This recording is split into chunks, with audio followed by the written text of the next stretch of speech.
Welcome to another edition of Patriots No Huddle. Steve Balestrieri, Mike Diabate, Derek Havens here as your hosts. As always, I am so excited, guys, because we are 24 hours away from the first NFL game of the season, and we're only 4 more days away from the Patriots hitting the field for week one against the Raiders, which we're going to preview today. We have a bunch of great stuff to talk to you about. This podcast is brought to you by PatsFans.com. Please do like, share, or leave a review on either Apple Podcast or Spotify, and subscribe to our Patriots or PatsFans.com YouTube channel, because that keeps us high in those podcast rankings so other Patriots fans can find us, and then you don't miss any of this great content. So before we do anything, for the last 13 years, I've always had to do one thing, which is, Steve, how you doing today, man? Hey, football season starts tomorrow. So, I mean, it's a very exciting time. I'd feel a lot better if Mike wasn't in the witness protection program this Yeah, morning. I'm a little concerned about that, but, I'm sure you can Steve, make a phone call. Steve, I repeat, I am in a flank 2 position, Steve. Mike, how you doing, buddy? I'm doing great. All kidding aside, the video gods did not smile on me this morning, but I still got audio. I still, always happy to be here with you guys. And always a lot to talk about, especially in week one of the 2025 NFL season. We made it, gentlemen. It's here. It's finally here. Hey, you know what? I'll steal your line. It's great to share a microphone with you both as always. But Steve, I'm gonna get to you in a second. But Mike, you actually have something that you wanted to share that just kind of broke today. Absolutely. I had the good fortune through New England Patriots on Sports Illustrated to sit down with Patriots great Duron Harmon, who called it a career after 11 stellar NFL seasons, 7 of which he spent in New England. Of course, he won 3 Super Bowl titles with the Pats. Mm-hmm. So many memorable moments, game-sealing interceptions that earned him the nickname the Closer, which, come on, guys. I mean, that's one of the all-time great nicknames. I discussed Awesome this with nickname. Duron when we sat down last week, and I told him that really I think it ranks up there with some of the great sports nicknames I've ever heard. But congratulations to Duron on a great career. Really just, a real testament to someone who put his heart and soul into his work every single day. And from someone who was considered a reach when the Patriots drafted him in the 3rd round, carved out an amazing career that culminated in 3 Super Bowl titles. So it was my honor to sit down and to talk football with Duron. I've got my initial article of our interview and our interview recap on New England Patriots on SI, so check that out. More stories coming throughout the day. We had some fun talking about some Tom Brady memories, some Bill Belichick memories, and also his thoughts on the 2025 NFL season, especially with the New England Patriots and what he expects from them this year. Just great stuff from one of the great guys, not only on the field, but personally as well. Just the tip of the cap to Duron Harmon on a great career. Yeah, I think Duron is I've met him. I've only met him one time, but literally spoken with him, and just such a genuine, down to earth guy. As a player, he always seemed, and that's why we call him the closer, right? Is because he always seemed to show up when you needed him most. And there's been a countless number of games where he made a play at the end of the game that just really stood out. And that's what I'll always remember about him. And when he was coming out of college, he was considered a reach in the 3rd round. And, I think at the time it was looked down upon, but man, he turned heads quickly. 11 years in the NFL is almost 4 times what the average NFL career is, which is pretty impressive. So congrats to him for sure. Steve, what are your thoughts on Duron Harmon? Yeah, Duron was a really, really good football player. Not a Hall of Famer, but he could be with the Patriots. Because, like you said, his nickname was very apt. Always in the right place at the right time. Was just solid. back there in the secondary. And again, yeah, he was considered a reach, but it didn't take long for him to bust that, nickname. Of course, the media loved to pick at Bill. So, everything Bill did was looked upon with a jaundiced eye, I guess I would say. But it is what it is. He had a great career, and I'm really happy for Mike because he got the scoop first. Yeah. And getting him, in there, talk about a bunch of different things and his career. That's really awesome, dude. Yeah, Mike, I'm really happy that you were able to get that. I'm happy. I'm happy for you. And it's a testament to all the great work you do over at SI and what you bring to the table. No, thanks. Absolutely. And, a lot of people may not remember the final game of the 2025 NFL season. I know a lot of Patriots fans would like to forget that. Excuse me, 2024 season. Jumping ahead. Duran was the keeper of the light for that game and bring the bell to initiate the ball game. So who knows? He's closing one chapter, but that Patriots connection will always be there. So who knows what lays ahead in the future? We discussed a little bit on that. So check out our interview over on SI if you have any questions on that one. Yeah, be sure to check out Mike's Twitter page because or X. I'm sorry, I'm gonna call it Twitter forever. I don't care. But sorry, Elon. But that's what I'm gonna do. But be sure to check out the story on there because it's excellent. So, gentlemen, the other thing that's going on right now is as we talk about current Patriots and defensive backs is the Christian Gonzalez hamstring injury, which is incredibly concerning. We're recording this right now at 11 a.m. on Eastern on September 3rd, Wednesday. So the Patriots are practicing in like an hour and 15 minutes. And if he's not out there, I cannot see a scenario where he plays week 1. And gentlemen, I'll say this too. If I'm the Patriots, I want to play it kind of low and slow with him. And week 2, you're going to Miami in September. Do you really want to send someone that could cramp up or have dehydration issues, in September in Miami? I'm not sure that's the smartest thing to do either, Steve. What do you think? Well, I'm going to come out on a limb here and say I doubt he plays this week. Next week, we'll see. But I doubt he plays this week. He hasn't practiced since July. So, my feelings on that is they're going to continue to take their time with him. At the time, we all thought it was kind of a minor hamstring tweak. I think it was a little bit more than that. Yeah, I think they did. Do you feel, Steve, do you feel like they were not, how do I want to phrase this? Do you feel like the team basically made it seem like it was a more minor issue than it actually was? Oh, absolutely. I mean, we're in the first week of September now, and he was hurt in July.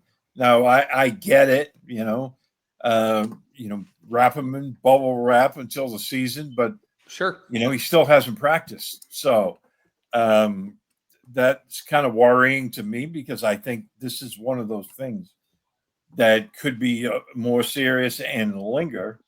We'll see how it all plays out, but I think there's very little doubt that he's not going to play this week. Yeah. Mike, what are your thoughts on this? Yeah, I think Mike kind of alluded to this a little bit earlier last week when we spoke with him and asked him about Christian. And he said, you can never really understand or never really predict how guys are going to recover from certain injuries because you don't know the player yet, especially with a new administration, new regime, the way it is in New England. So right now, I share yours and Steve's curiosity as to whether or not he'll even be ready, even if he is physically capable of going out there? Is it the prudent thing? Is it the smart thing to run him out there in week 1 when you do know that you're going to Miami? You've got Pittsburgh coming in week 3. All of a sudden, the Patriots need to get on the board and to really kind of come out of the gate fast and furious. And if he's not going to be in any way, shape, or form ready for full-on contact, full-on competition, then yeah, you're probably wise to sit him out this week. And ultimately, I mean, if he's not on the practice fields, I think that makes the decision for you extremely easy. If he is, I still don't think it's a slam dunk that you may see him. So to me, I think it's probably going to be very interesting to see what happens. But if it is what we're hearing and maybe a low grade strain, yeah, I mean, you could be looking at maybe 1 or even 2 weeks of rest before he's ready to go in week 3. Don't be a bit surprised if that is indeed the case here with Christian. Yeah, I feel pretty strongly about this. If he misses week 1, I have a feeling he's missing not just 1 week, maybe 2 or 3. That's just my opinion. That's just what it is, but that's kind of how I feel. Mike, tell me about the practice squad transaction that was made that we were talking before the show started. Oh, absolutely. The Patriots making a swap out for practice squad backup centers. And I think that this has the opportunity for them to, I don't want to say move the needle in any type of direction, but I think the Patriots really have a chance to perhaps get a roster elevation out of this one. Alec Lindstrom, the hometown favorite from Boston College, released from the practice squad, but they picked up a Chargers veteran, Brendan Hymus, I guess is the name that I always pronounce as Jameis, but it is Hymus. I've been corrected. So that is the correct pronunciation on him. Brendan is a guy that anchors extremely well-sized, 6'5", 300 pounds. He's not only a center, I think that's how the Patriots will use him, but this guy has versatility at the tackle positions and especially on the inside at guard. So he's kind of a jack of all trades. If he pops on the practice squad, could be an elevation that the Patriots see a couple of, maybe games down the line.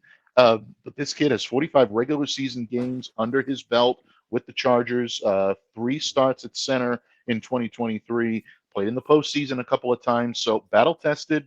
And who knows, maybe in the right system under the direction of Doug Marrone, maybe this is a kid that could end up turning some heads in the middle part of the season. So not a great needle mover right now, but something to keep an eye on, especially if you're an offensive line guru the way we all are, or we really attempt to be. This is one to watch. Great info, Mike. Steve, the interesting thing about this is you and I talked about the roster turnover that was going to happen. And not only we mentioned on the last show that it's going to be 50% new starters on, for the team, but the roster's turned over about 50%. And the practice squad has turned over now really quickly. They have 16 eligible spots, I believe, and 8 of them now, or maybe 9 actually, with this move. I'll have to double check the numbers, but you're looking at 50% on every single level of the roster. I mean, I think we hit the nail on the head with that one, bud. Yeah. Well, I wrote about this morning. Actually, I stole it from Patriots.com, but I'll give them the credit for coming up with it. If you look at the starting week 1, well, just the week 1 roster from 2024, there's 31 different players on it. Now, 4 players that are on the roster came on at some point during the season. So that's 27 guys who were different from the end of last year to the beginning of this year. So yeah, that's more than 50%. And I think when you're looking at who's going to be, yeah. What's up, Chris? I think when you look at the starters, you're looking at more than half the starters will be different. Yeah. This year of the starting, Uh, well, I'm not going to say 22 because 25, right? So, Well, I think that we're just seeing that Vrabel, kind of has his hands, right in the mix, and he's trying to build this team. And I appreciated his comments on, Jabril Peppers specifically. I thought that he was kind of giving an honest answer. I thought he did the same thing when he was asked about Micah Parsons. I don't know if you guys yep. heard or saw this, but he was asked why if the Patriots were involved and whatever, and he gave his flowers to Parsons, and then basically was just like, they're trying to build the roster, and they weren't, it wasn't the right time, and I felt like it was a genuine answer, like, and I feel the exact same way, like, yeah, would the Patriots want Micah Parsons on their roster? Of course. like who wouldn't? He's one of the best defensive players in the league.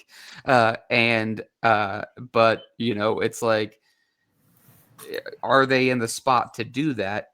No, they're not. It was surprising that the Packers made that move because that's not their MO at all. But they are one of the youngest teams in the league, and kind of ascending, and had the money, and they were able to pull it off. So, Mike, what were your thoughts on Vrabel's comments on Micah Parsons? Because I don't know if you saw that interview, but I thought that it was kind of fascinating because it's such a different response or answer that we would have heard from Vrabel versus Bill Belichick. Yeah, absolutely. I think you're right on the money with that. I did see the interview, and I've had a chance to read it and to kind of digest it, and that was really the takeaway that I had. I think that this was a situation where he did handle it, in a way that was unlike what we probably would have gotten from Bill. I think Mike understands the value of this team. I think Mike understands the needs of this team. And I think he's also very cognizant of the place of this team right now. And there are arguments to be made to always keep the foot on the accelerator, do everything you can to upgrade and consistently keep pressure on to do that. But you're also, to quote the late great Kenny Rogers, you got to know when to fold them too at times. And I think at this point, it's a view of the Patriots to take a look at their position right now and determine where they need to be. They got some young guys on this team that can emerge. An otherworldly talent like Micah Parsons does not become available every day.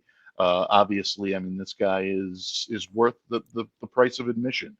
But at the same time, you can also look in the locker room and be very confident about what you have if you're the Patriots, especially if you're looking toward the future. And I think that's where Mike sees this team right now. And you know what? To your point, Mike, I mean, I would say you think you have a franchise quarterback. You think you have a franchise cornerback.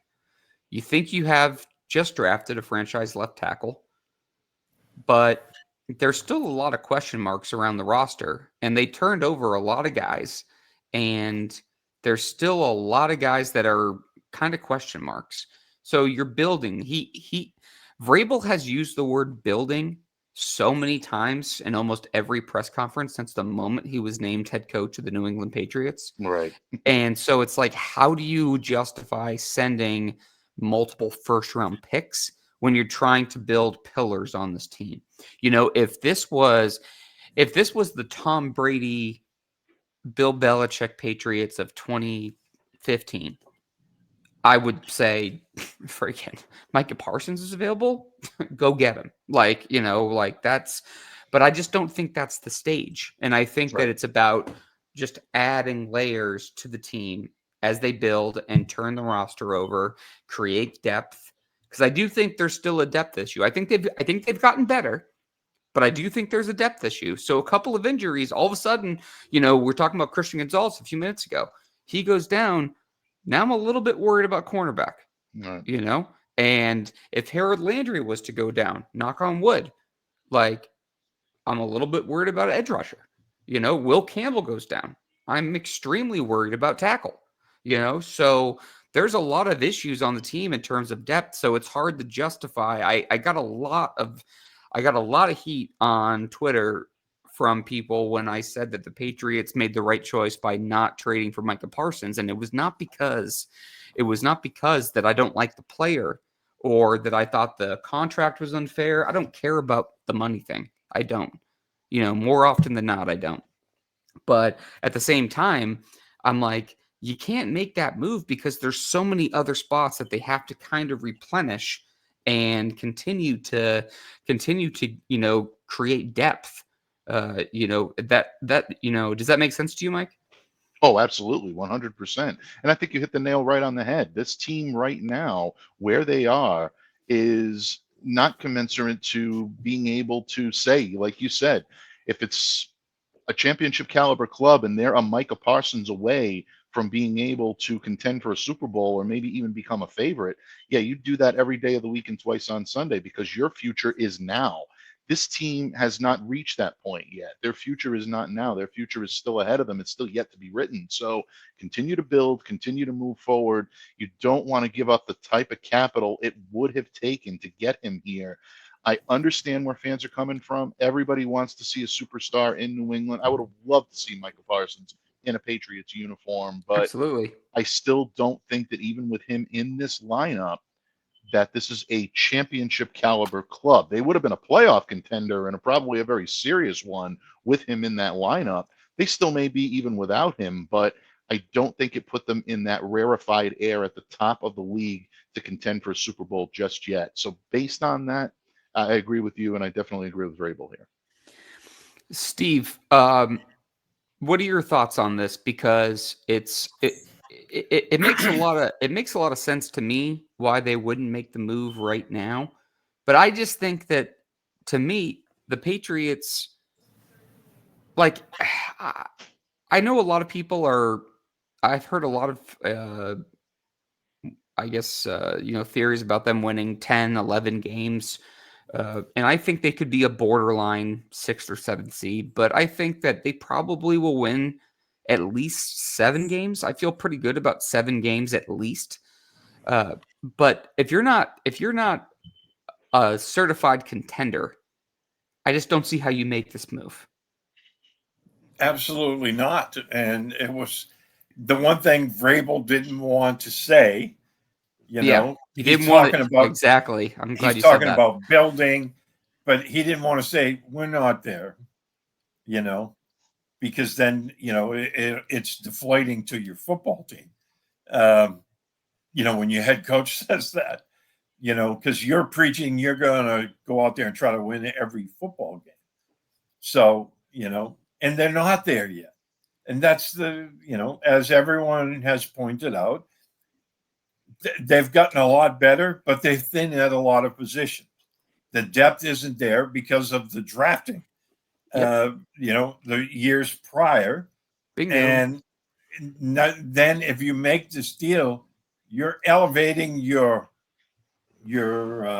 edge guys, right, to the stratosphere with the guy like Micah Parsons, but then you're losing your first round draft pick for the next 2 years. Plus, they probably wanted Christian Barmore, and that's a steep price to pay, especially when you still have needs to fulfill. And looking at the grand scheme of things, I mean, look, I was kind of leery about putting out that much because Parsons has had injury concerns. Now they're saying he's probably going to have an epidural shot every week of the season because of a back injury. It was an L. I read. L4, I don't know if this is L5. true. Yes. Which is the L4, L5, which I'm almost positive. Don't quote me on this 100%, okay? Because I'm going off the cuff here, but I'm almost positive when Rob Gronkowski was coming out of the draft, he had the L4, L5 lumbar spine puncture, which is why he fell to the Patriots in the second round. And then they thought Baltimore was going to take him, so they jumped him.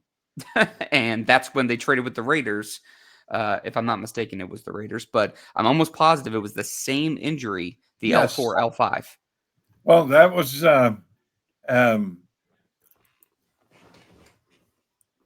yeah. Well, Claire just said, have you guys even mentioned Parsons isn't fully healthy? Yes, Claire, we just did. We just did, Claire. Thanks for listening. Yeah. Go focus on your tight ends. By the way, Jack Westover changed his number to, I believe, 37, which makes him more of a fullback. Yeah, he's listed as a fullback. But, so you lost another one. She's more than a tight end enthusiast. I got news for you. There's a lot there beneath the surface. Oh, she's looking at the pants. She's not looking at the jerseys. That L4, L5 type of injury. That's a. I'm just kidding, Clay. You know I love you. That's what forced me out of the military.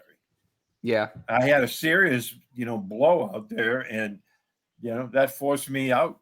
So I know how painful those can be, and having to get an epidural shot to play, She's saying, now she's saying I sent it before you said it. Well, Claire, I'll beg to differ there, but we love you anyway. Come on, it's low hanging fruit. It was easy. But I definitely think it's interesting. But the fact he's practicing, like he's been on the practice field with them, like, I mean, it's probably, he might have to get, some injections and stuff, but it's obviously something it's manageable. It's not surgery related.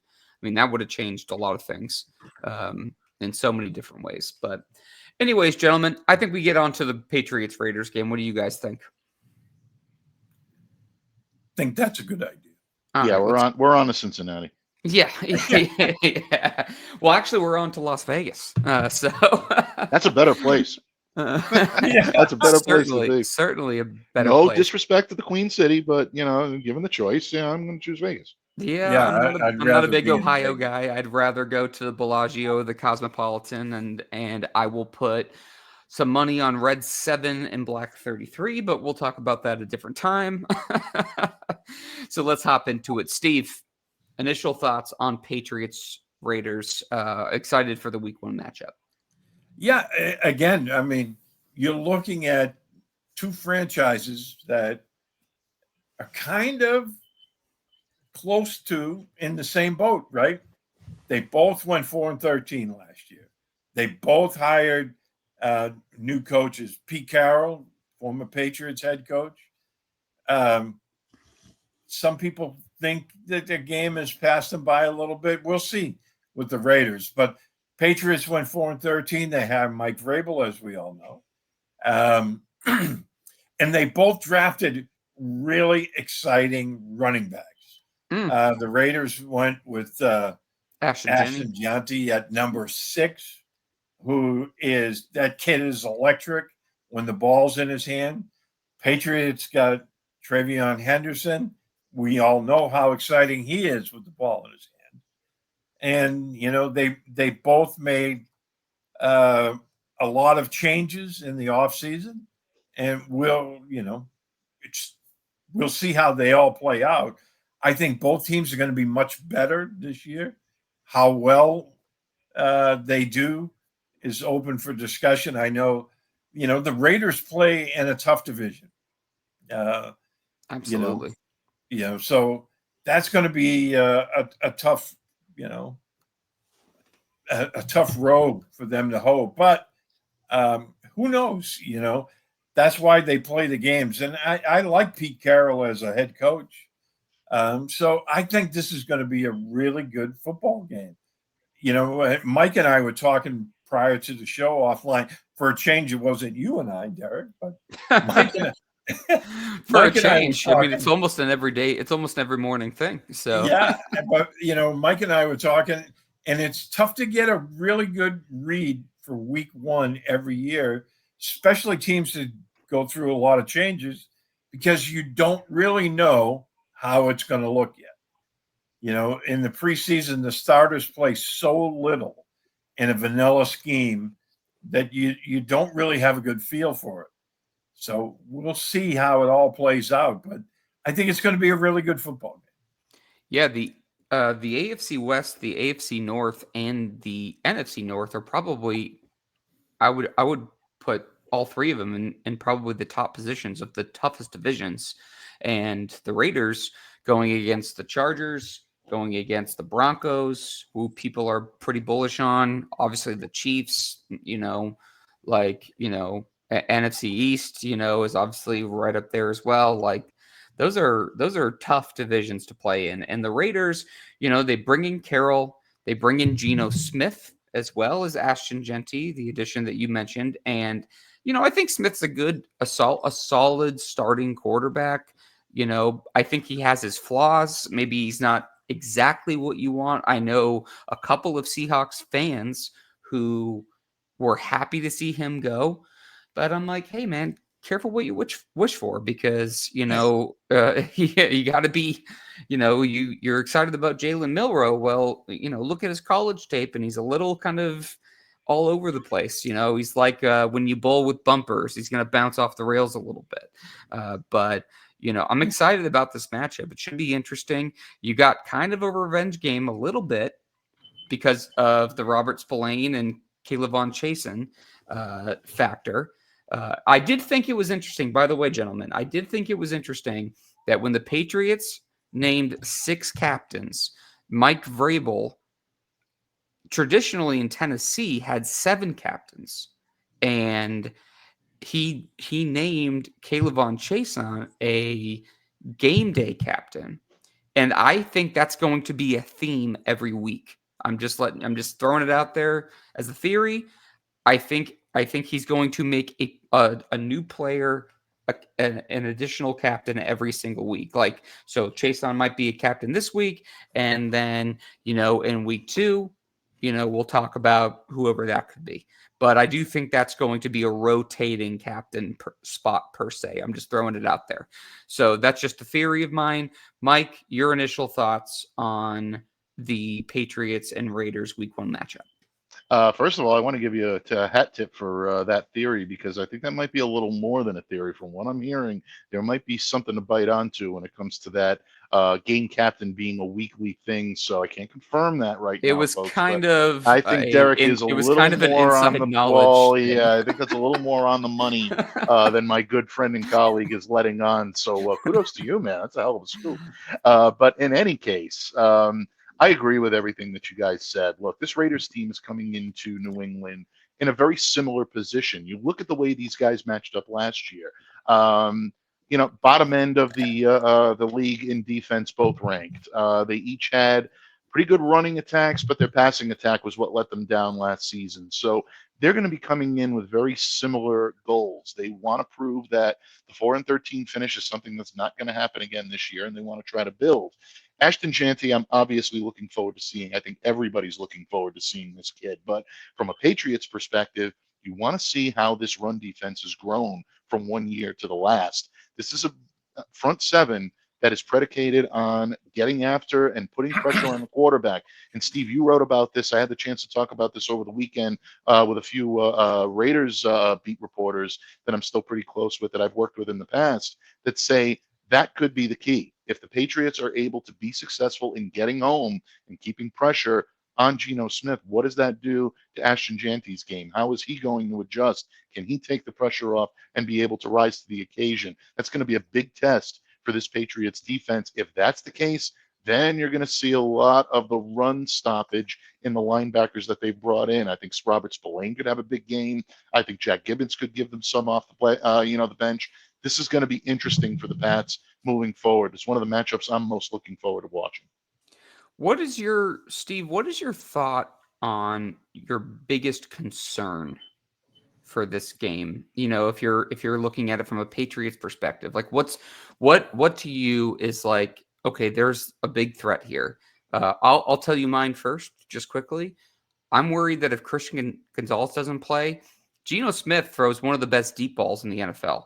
Now, he might be a little sporadic at times, but he can still throw it. He still throws a very accurate deep ball. And I'm worried there's some big playability there for the Raiders. I know that there's not, like, I'm not saying that the Raiders have the best receiver group in the NFL or anything like that. But if you're thin at cornerback, there's deep plays available. In a game where you have 2 building franchises, there's going to be some shots made. Obviously, Ashton Genty, I kind of feels like it goes without saying. But to me, I'm worried about if Christian Gonzalez misses the game, and there's some big plays through the air.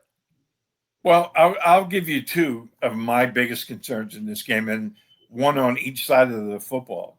Let's do it. One, I'm looking at the Raiders' offense and Brock Bowers, because he's far too athletic for a linebacker, and he's big enough where he can dominate safety.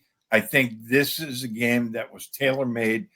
When they talk about the big slot guy, Alex Austin, and I wouldn't be surprised if Alex Austin gets put on Brock Bowers, and they bring in maybe DJ James as another boundary corner because he played well last year. During the preseason, excuse me. But that's a big concern for me because Bowers, caught 112 passes last year. I mean, he is. Yeah.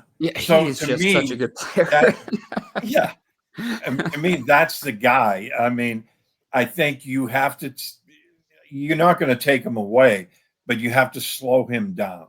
And that plays in with the Patriots pass rush that Mike was just, talking about. But on the flip side of the coin, look, the Raiders pass rush is very, very good. And, I think the Patriots have the ability to run the football this year. We've seen them run the ball when their starting guys were out there, and they were very good at it. I think Will Campbell's kind of a road grader out there in the running game, but there's still questions about pass protection. And, if they're able to run the ball and they can slow down that pass rush, there's going to be, shots to go down the field. The Raiders secondary, and again, we haven't seen it for real yet, but they're generally considered the worst secondary in the league, especially against the deep ball, where it plays into guys like Keyshawn Boutte, Kyle Williams, right? Being able to stretch the field this week. But without that protection, for Drake May, then you're looking at, them having to dink and dunk and make their way down the field. So those are the two big concerns I have in this game. And again, we don't know yet because it's week one and things have a way of just kind of rising to the top as you go along. Absolutely. Mike, any thoughts on that? I mean, Brock Bowers is up there with already going into his second year, one of the best tight ends in the entire league. And he's a threat because he's so hard to guard. I mean, he's big, physical, fast, agile. I think Steve's thought of Alex Austin on him. It makes a lot of sense. But aside from, getting after Geno so we can't throw too far downfield, worried about Ashton Genty as a dual threat out of the backfield, and Brock Bowers being such a matchup issue, you kind of got your hands full. Even though the Raiders aren't projected to be a great team, I think you got some issues here that you got to go ahead and, take care of. Oh, without any question. And I'm glad that you mentioned that, especially about the Patriots and trying to find a happy medium and being able to, contain some of the Raiders' weapons, because these guys can make life difficult for this defense, even though you look at the upgrades that the Patriots made on defense and you say, okay, well, yeah, they're ready to step and be able to get some of these guys. I think it's going to be a little more difficult than maybe some Pats fans are anticipating. So I'm looking forward to that matchup. Steve, I think what you said was right on the money when it came to some of the offensive concerns that the Patriots have, especially when it comes to pass protection. And I think Crosby and Kuntz are guys that are really going to determine how successful this team is going to be offensively and what type of game plan Josh McDaniels is going to employ. So, yeah, to me, there's a lot that could happen there. That's a concern of mine. You mentioned Derek covering the tight ends. Alex Austin, I think, would be a good option there. Makes me wonder if this could be a week where you say very quickly, Patriots could have used someone like Jabril Peppers to be able to defend against the tight end. So there's a lot right now that's going to be determined by this game. I think a lot of us are going to have sharp eyes located all over the field on Sunday. Yeah, the Peppers thing is interesting. I don't know. This is my conspiracy theory, no inside knowledge. I'm still convinced that he was told, he was on Instagram and saying that he played 9 seasons, or I think it was 9 seasons, 7 head coaches, 6 defensive coordinators, and he can play in any scheme. It's not about a scheme fit, yada yada. I'm still convinced that he was told he was not going to be a starter, and then basically did what Kendrick Bourne did, which was just like, okay, I'm just release me then, and that's just my theory. I don't know. But he would have been great for that. I think Well, and Vrabel kind of hinted at that too. Yeah, he did, and Because I don't if you know. I go mean, back, that's kind of what it was. when you go back to when they first released him, he said it's kind of like breaking up with your old girlfriend. Oh, you don't want to be with me. I don't want to be with you either. Yeah. So, and our friend of the show, Evan Lazar from Patriots.com, said that I heard him say the other day, and I'm paraphrasing because I don't want to misquote him, but he basically said that it was very clear early on in training camp that Jabril Peppers and Kyle Duggar were not going to be the starting safeties together. Like, he thought it was basically going to be a combination or whatever. They used a lot of big, and this is not him anymore, but they based on the reporting and the coverage, they used a lot of 3 safeties. And, I think it's going to end up being Jalen Hawkins and Craig Woodson. I wonder, guys, if it's not Alex Austin, Steve, I wonder if Del Pettis could be the guy on Brock Bowers, because he's kind of a tough little dude. I'm not saying he's a little dude, but he's, what I mean? Like, he seems like a tough dude. So like, I feel like he could, with a tight end and someone who's able to move like Brock Bowers, who's his size, you need someone who can kind of withstand that toughness, and I think Pettis could be a sneaky matchup guy for him there. Well, yeah, and it could be Hawkins as well. Yeah. I mean, I just went with Austin because I was watching how they were trying to attack things in preseason and in practice during training camp, and it seemed like they wanted that big slot guy for either a big wide receiver or a tight end, and that guy was invariably Alex Austin. But the other thing too, Steve, real quick, is that if you have Hawkins on Bowers, you could potentially throw Kyle Duggar in there as well. If you're going to go with 3 safeties, keep him closer to the box to worry about Genty, and then make sure Woodson kind of patrols the back end with his speed and athleticism.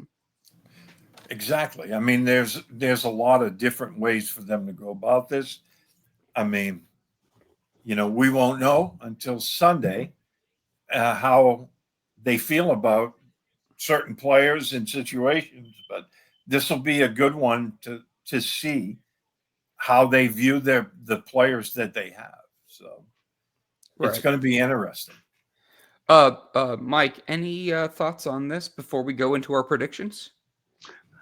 No, I think you guys have basically covered exactly what I would have thought. I like the suggestion about Pettis. Pettis has got that hard-hitting ability, plays above his frame, and could be an interesting guy to watch this weekend, especially if the Pats want to get a little physical in that defensive backfield. But, ultimately it's going to be, and again, I go back to what Steve said earlier, it's going to be about getting pressure on Geno Smith. It's going to be about limiting Brock Bowers. If you can do those to the Las Vegas Raiders, then you've definitely got a puncher's chance to be able to control them. And then you can focus on what it's going to take to get your offense going.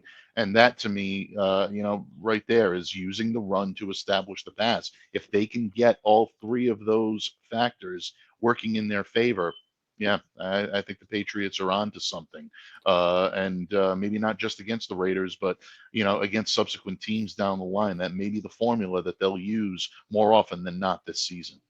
Yeah, absolutely. Steve, I'm going to let you make the call. Do we want to do the three games, like the three random game predictions first, and then the Patriots game Sure. last? Okay, so let's do it. So I figure what we do is we do the Thursday game tomorrow, the Friday game, and then the Monday night game, and then the Patriots game we'll do at the end. All right.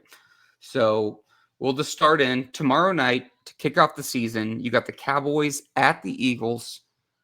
Interesting game for a few different reasons. To me, I think the Eagles have the advantage.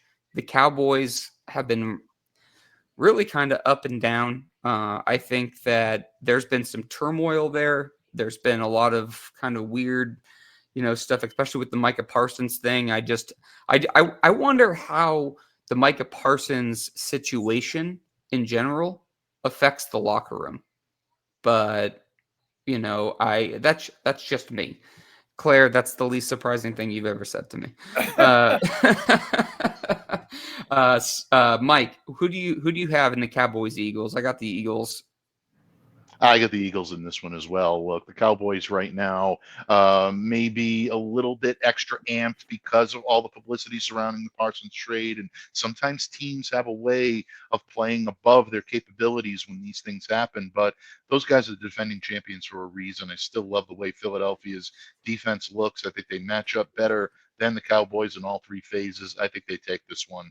And it might not be a nail biter. I'm not going to say it's a blowout, but this may be a comfortable win for the Eagles. I think so too. And I would also say that, sometimes they can play above that, but sometimes it goes the other way. And it really kind of hurts the locker room. And that's what I wonder if it's going to hurt with the Cowboys. Like Lawyer Malloy. Yeah, I mean, These guys hate their they just coach. paid what was it? What's his name? Darren Bland, the cornerback. They just Deron paid Bland, him, yeah. and all the comments on, and this is just Twitter, okay? So it's not like it's gospel, but all the comments were like, you can pay Darren Bland, but you're not going to pay Micah Parsons. It's like, and so you don't think the players are talking about that? Like, there's no way they're not talking about that. It has nothing to do with Bland. It has everything to do about ownership, Jerry and Steven. Like, that's all it is. So, Steve, what's your prediction for the game? Yeah, I think it's going to have that opposite effect, like the Lawyer Malloy game. They hate their coach. Week one, I think the Eagles are going to win this one quite easily over the Cowboys. I think Jerry played with fire maybe a little bit, and this time it burned him. And, eventually, look, I think eventually this might work out in the Cowboys' favor. They really struggled to stop the run. They got a very good defensive tackle in the trade and 2 first-round picks. If they hit on the picks like they did a long time ago with Herschel Walker, yeah, things could work out for them. But in the short term, I think it's going to hurt them this week. I got the Eagles easy. I think Mike, hit it on the head earlier. Where I don't know if it's a blowout, but I think it's going to be a comfortable Eagles win. It might be close early, and I think the Eagles just kind of pull away, and it's like a 2-score, win. That's just what I think. Going into Friday night, guys, we got a divisional game again with the Chiefs and the Chargers. Obviously, very interesting to see what the Chiefs look like. I'm curious with how Travis Kelce looks, because he looks like he slowed down a little bit last year. And for the Chargers, there's a lot of question marks with them. And I know you got Harbaugh there now, but Justin Herbert is one of the most, I would say him and Trevor Lawrence are one of the most fascinating quarterback studies in the NFL, because they have all the talent in the world, but they haven't always put it together. So I want to see Herbert kind of execute and I think he's going to be the one that dictates how they elevate. I have the Chiefs in this one, but I think this one is going to be a one-score game. I think it's going to be a close one. What do you think, Mike? Yeah, I would agree. I mean, look, the Chargers are always an interesting team when it comes to being able to keep pace with the defending champion, well, with the defending AFC champions. To me, this one is going to be an interesting one as well. Yeah, I mean, I would absolutely agree with everything that you said, and I think Well, I it's just wouldn't bet on them. You know what I mean? Like yeah. I feel like they're just unpredictable. It's like playing roulette. And speaking of Vegas, it's like playing roulette. Like I don't know what I'm gonna get from from the Chargers.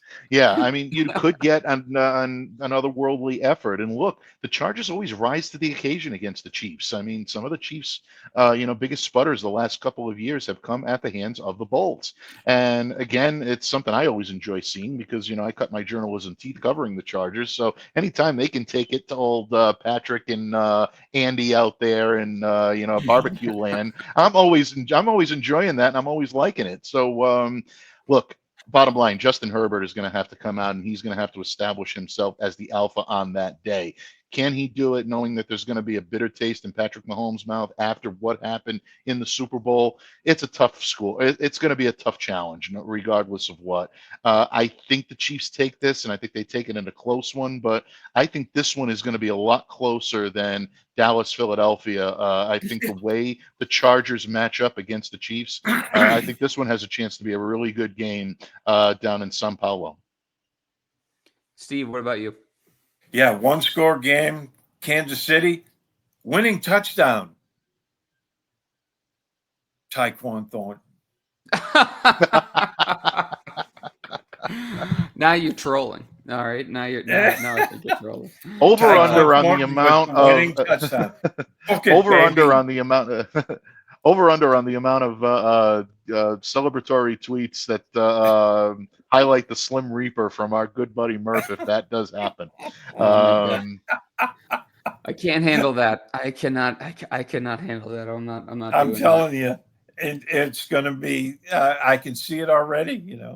Close game in the fourth quarter, and Mahomes airs it out on some, backyard football type of play where he's running around, and Tyquan gets behind the safety. Yeah, it would just be a perfect Patriots situation if he turns out to be a player.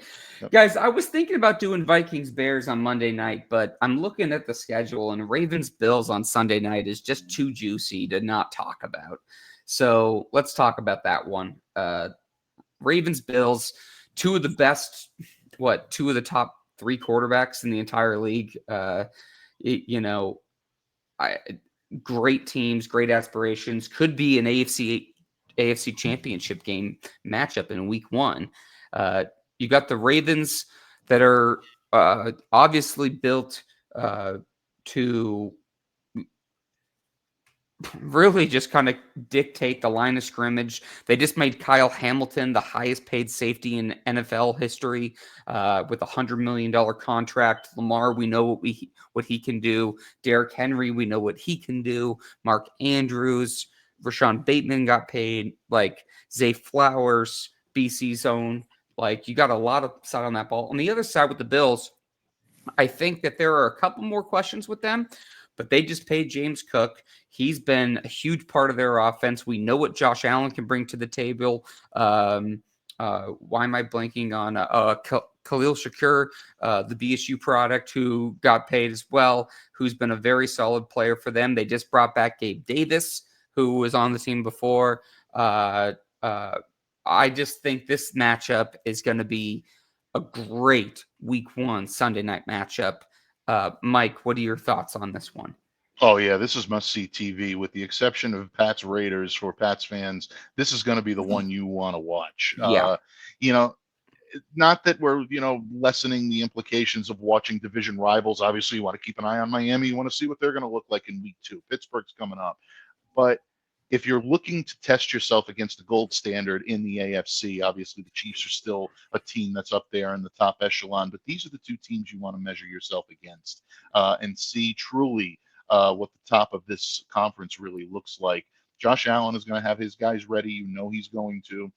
You mentioned, the weapons that they have on offense and James Cook and his ability to run the football. I think the addition of Gabe Davis to this team is an underrated get for the Buffalo Bills. I know Gabe is not the same player he was a couple of years ago, but guys have a tendency to rekindle a lot of their former magic when they're playing with a quarterback as talented as Josh Allen. So that, to me, is going to be an interesting connection. Does he look to go to Davis early on and establish him as someone that defenses have to at least keep an eye on? On the flip side, you've got Lamar Jackson, one of the most electric athletes in the NFL. And, his ability to be able to utilize all the weapons he has at his disposal, the very least of which, still one of the best running backs, if not the best running back in the league in Derrick Henry. You've got a revamped and ready to go defense. This one just has all the makings of a classic. So if there is one that you want to sit down, have a cold beverage of your choice, and enjoy some good football, I think this one coming up on Sunday night is going to be the best one on the season, on the week 1 slate. I would say that this game is going to be a 2-cube night, Steve. Okay, and I'll get to you in a second. But Mike, did you pick a winner? I'm going. That would be nice, wouldn't it be? We're doing pick'ems. That would be nice. You gave great analysis, but I just want you to make it. You can't, as my buddy John Merck would say, you can't sit on the fence because you're going to get hit from both sides. So that's right, exactly. So you do not want to do that. I'm going to go with the Bills by a field goal on this one. Okay. I personally, I think the Ravens are I think the Ravens are top to bottom, probably the better team. So I'm going to take the Ravens. I'll take them by a 1 score as well, whether it's 3 or 7. But I think it'll be a 1 score by the Bills, by the Ravens. I do think, just as an aside, before I go to Steve, I would just say that the Ravens, to me, are a regular season team. They have to prove that they're a postseason team, but we'll talk about that down the line. Steve, who do you got? I love Claire's comment. Whilst you guys, I love that word, whilst. Yeah, I know. That's always that's such an UK thing. Whilst you guys aren't incorrect, I would so be pulling faces with all this Ravens and Bill love. Yeah. Well, we're analyzing a couple of different games, Claire. Come on. That's it. I have the Ravens by 4 in this one. Great football game. I think it comes down in the end to Derrick Henry. Okay. Yeah. Well, let's. I think that makes a lot of sense. Let's get into the Patriots game as we finish up the show, guys. Mike, I'll have you take us out as always. For the Patriots, guys, Steve, your thoughts on the Patriots, Raiders, and prediction, please. Yeah, I think this is going to be a really good football game. I'm excited to see the 2 young running backs play. I'm excited to see what Josh McDaniels has for the passing game. Again, like I said, the Raiders secondary is very susceptible to the deep pass. Whether or not Drake May will have time to do that, we'll have to see. Well, let me interject real quick. Do you think Josh McDaniels will let Drake May take that deep pass opportunity? Because we saw the handcuffs that he had on Mac Jones in his rookie season. He didn't even let him throw into the end zone. So I know Drake May's going into his second year and he's more talented, but do you think it'll be different? Yeah, there's not going to be any handcuffs on him. I think they're quite comfortable going into this season with running the offense as Josh sees it. I think it's a 1-score game. I got the Patriots being at home 24-21. Okay, 24-21. And Mikey actually gave a prediction. Efton Chisholm with the touchdown. Efton Chisholm with the touchdown. Mike, thoughts on the game, prediction, but first, do you think, or the same question I asked Steve, are you worried about, as Josh McDaniels is, even though Drake May's in his second year, with his first year with Josh, do you think that he'll have any handcuffs on Drake May in terms of throwing downfield or into the end zone? That's a tough question to answer. My gut reaction tells me no. I think he likes the fact that Drake is someone that understands his own abilities, that understands his capabilities in moments like that. And I think there may be an element of him that is trying to trust his young quarterback. And what better way to do it than to put the game in his hands? But at the same time, you have to question the logic in that. I mean, he is still a young quarterback. He's still not started a full season as the Patriots starting quarterback. And there is still that penchant to throw the ball downfield when a check down will do. And we saw that throughout the preseason, even in some of the joint practices and training camp practices. So I think virtue will lie in the middle. I think there will be times where Josh kind of leaves the ball in Drake's hands just to see what he's going to do with it, quote unquote.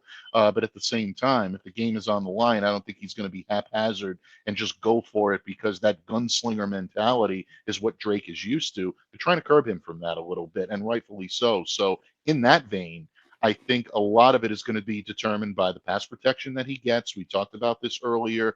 Are the Patriots' young offensive linemen capable of making the blocks, keeping Drake upright, and allowing him the time he needs to make the plays that he needs? That's why I think the Pats are going to try to go to the run very early and stick with it until they've established their ground presence. And then I think you'll start to see things open up in the passing game for the Pats. Yeah, no, I think that's a great. Point. I think for me, I feel confident the Patriots are going to be able to win this game. I think Josh McDaniels is going to put Drake May in the best position possible. And I'm excited. I think that you're going to see a Travion Henderson touchdown in this game.